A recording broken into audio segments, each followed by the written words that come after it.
You know, this is a powerful concept that we don't hear that often, and that we don't understand in our own lives and in our own living.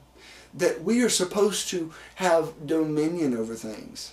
So this original government that God put in place was a kingdom. You didn't have a vote in a kingdom. You didn't have your own thoughts of what you want to do in a kingdom. You didn't say, well, you know, I know God said this, or I know the king said this, but we're just going to do it this way. Let's have a vote and see if we can outvote the king. No, you didn't do that in a kingdom. In a kingdom, whatever the king has said, that is exactly what happens. That's what you do. That's what you carry out, is what is the king's decrees, the king's laws. That's very important. So in anything that was a part of that kingdom, that was the king's domain. You had all of the property. Everything belonged to the king. He owned everything. He owned the waters, the river. He owned the streams. He owned the food, the farmland, the buildings, the trees, the waters, the grass. He owned everything. Everything was the king's. Everything that was in his domain was the king's domain. The kingdom. Kingdom. So we have in the very beginning the first original government, which was a kingdom. And God, the Father who is in heaven, He reigned over heaven, and He came down. He said, let us make man, let us make it in our image and our likeness, and let them who I have put in a body, let them have dominion over the earth. He wanted you to have complete authority. Now, I need to stop for a second and look at one quick fact that's very important, and that is, I don't want us to be confused. In a kingdom, you don't own anything. You don't declare independence in a kingdom. You don't do that. So when I say that you have complete authority, it's more of a lease. Let's say a lease contract. God said, okay, you know, heaven is mine, and the earth I am going to give to man, which David quoted that as well. So he said, and I'm going to let them have dominion. I'm going to let them have complete authority over the earth.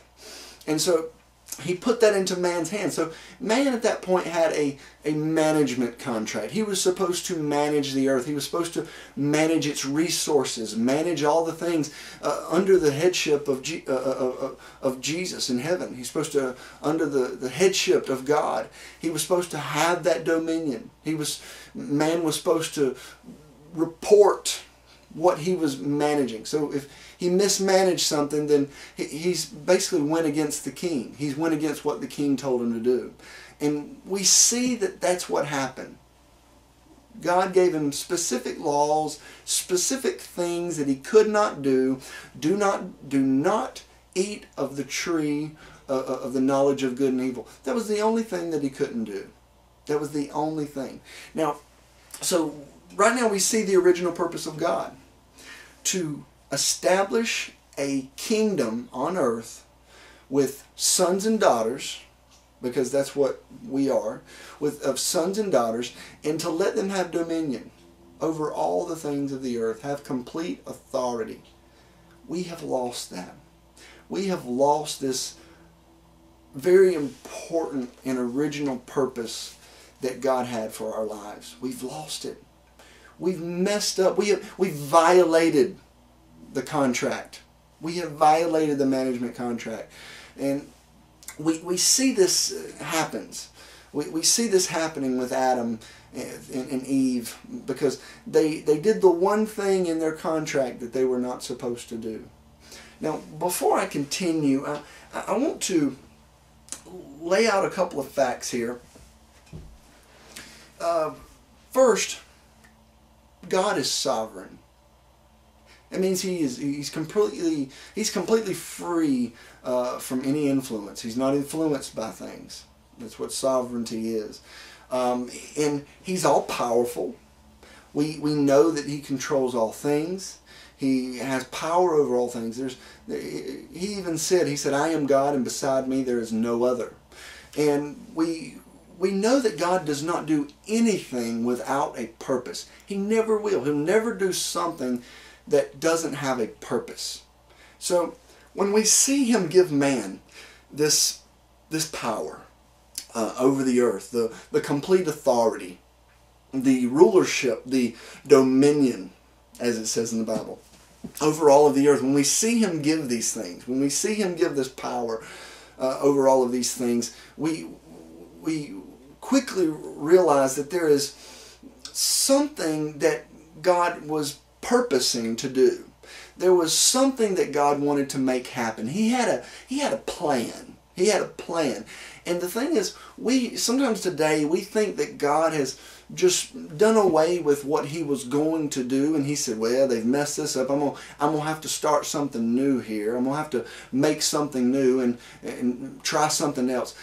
God doesn't have to replan anything. He's God. The first thing that He ever thought in His head, He is still going to do it, because God can never mess up. He can't make a decision and say, well, this wasn't a good thing to do. And He doesn't do that. He never ever does that. He knows everything that He's going to do from the beginning unto the end. So we realize that whatever He purposed at that point, it cannot change, because God will never make a blueprint for something and then say, well, let me just start over from the drawing board and throw that away. He doesn't do that. God will never do that. And let me prove that to you if I can. Let's go to Isaiah chapter 14 and verse 24.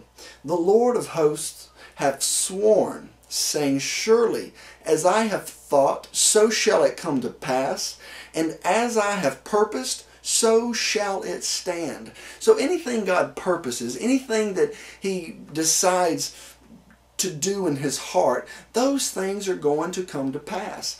God doesn't change His mind about those things. He will never have to try to do something else because that's messed up. Because He made a bad decision. God doesn't make bad decisions. Whatever He has purposed in His heart, that is what is going to happen. Okay? Let's get that. Let's make sure we get that down. That is so important, because it ties back to the original point. If God put man in the earth and gave them dominion over the earth, and gave them power over the earth, and gave them a complete authority, then that purpose has not changed. Okay? We got that? Good? Let's look at one other thing.